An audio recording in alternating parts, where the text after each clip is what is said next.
Fala, meus amigos, minhas amigas, ligados aqui no Dois Toques, a casa do futebol, pra gente falar muito de campeonato brasileiro. Mas hoje a gente vai falar daquela meiuca, a meiuca ali do Brasileirão, onde tem aqueles times que estão, nesse momento, brigando por G4, dentro do G6, aqueles olhando para o G6 e outros sonhando com G8. Pois é, o Campeonato Brasileiro ele tem várias nuances, né? Desde que a Conmebol deu 6 vagas para clubes brasileiros e não mais 4 vagas, com a saída dos clubes mexicanos, né? O Campeonato Brasileiro ele ganhou um pouquinho mais de competitividade na parte de baixo da tabela, na parte do meio da tabela, porque de certa forma dá para todo mundo sonhar, porque quanto mais vagas para Libertadores, mais vagas para a Sul-Americana. Então aqueles times que ficavam no limbo quando eram 4 vagas apenas, né, não tá nem lá nem cá, não vai cair, nem vai para Libertadores, nem tem chance de Sul-Americana. Agora todo mundo tem chance de tudo, basicamente, até a última rodada, né? E o que a gente está falando hoje é sobre essa possibilidade de G8 e como isso muda o cenário de alguns times que, em tese, não brigariam por nada. Mas com G8 e principalmente com o G6, de certa forma, vivendo uma instabilidade, alguns clubes, por exemplo, como o Vasco da Gama. O Vasco até ontem ele estava a 1 ponto da zona de rebaixamento. Só que o Vasco pegou 3 times da parte de cima da tabela e pontuou contra os 3. O Vasco teve incríveis 7 pontos em 9 pontos, jogando contra o líder, o vice-líder e o 6º colocado do campeonato.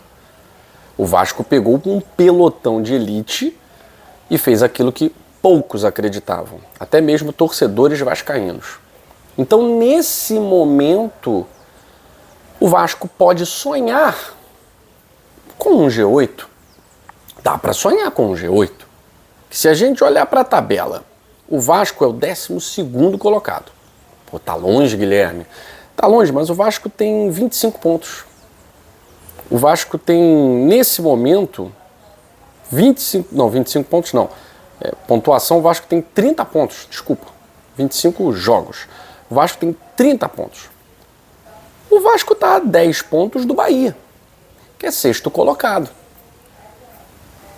É impossível de chegar? Não é. Eu estou falando aqui de G6. Agora, se for pensar em G8, o Fluminense tem 34 pontos. 34 pontos e o Vasco 30. É que o Fluminense tem jogos a menos, né? Então o Fluminense pode chegar também a 40 pontos se vencer os 2 jogos a menos que tem. Mas a grande questão é que não só a pontuação, mas a história do Campeonato Brasileiro mostra que os times, nesse momento que estão ali brigando por G6, eles vivem um momento de instabilidade. O próprio São Paulo ontem, o São Paulo ele poderia chegar a 38, ele ia ficar a 2 pontos do Bahia, a 2 pontos do Botafogo. E o São Paulo perdeu para o Ceará, que agora é o 11º colocado, com 31 pontos. A grande verdade é que do Mirassol até o Vasco, Guilherme, você está tirando o Corinthians, está tirando o Atlético Mineiro e tal.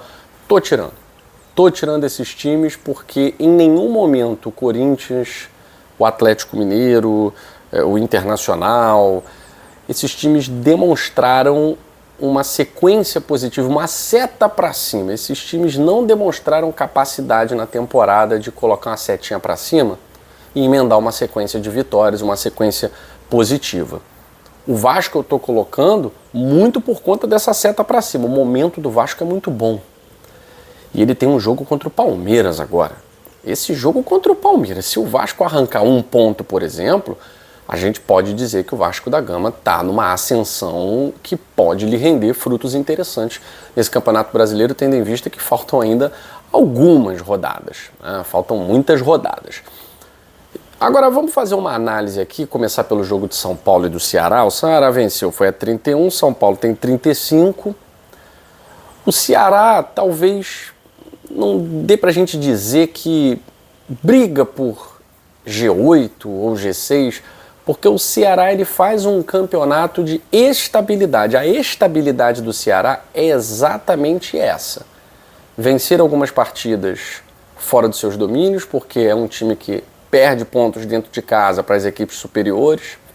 Vencer os confrontos diretos no Castelão.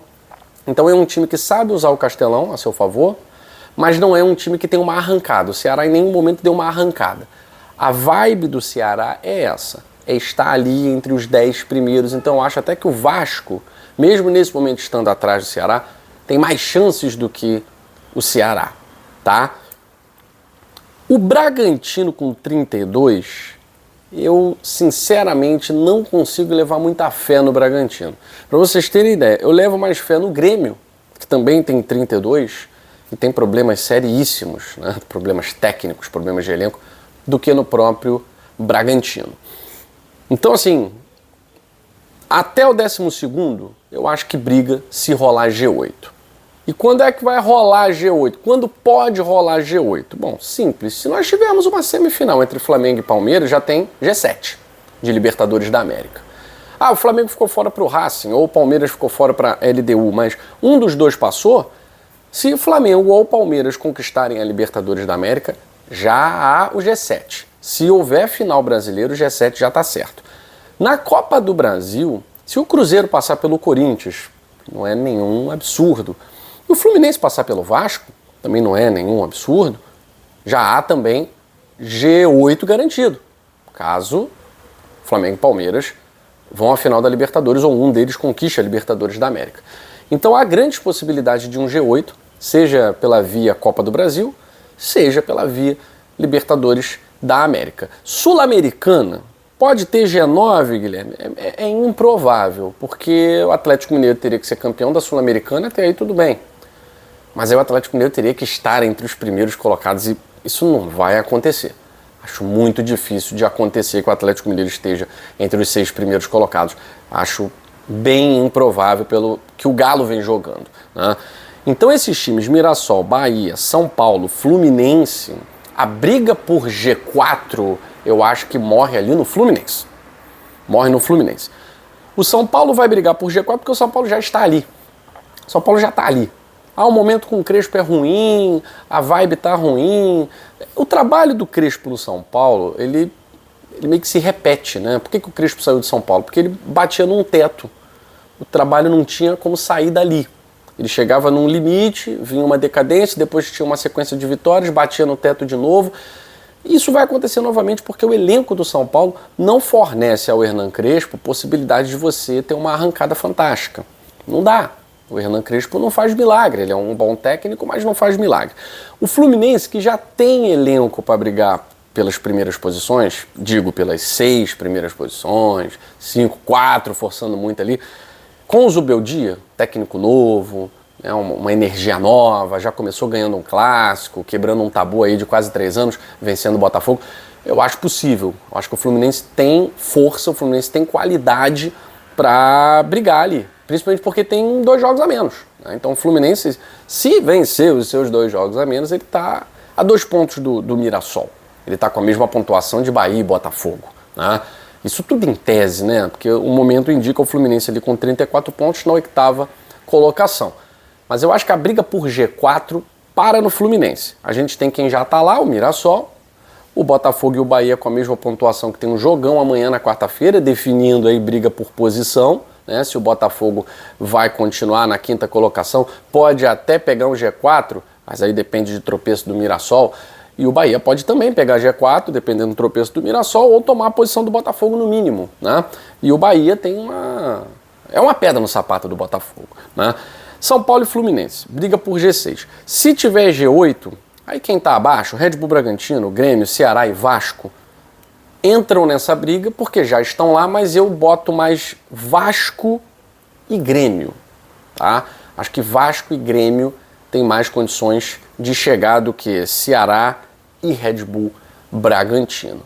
Mas se pintar realmente um G8, até mesmo quem está fora da briga, Corinthians. O Corinthians surpreendeu ano passado. O Corinthians estava lá perto da zona de rebaixamento, deu uma arrancada e conseguiu chegar.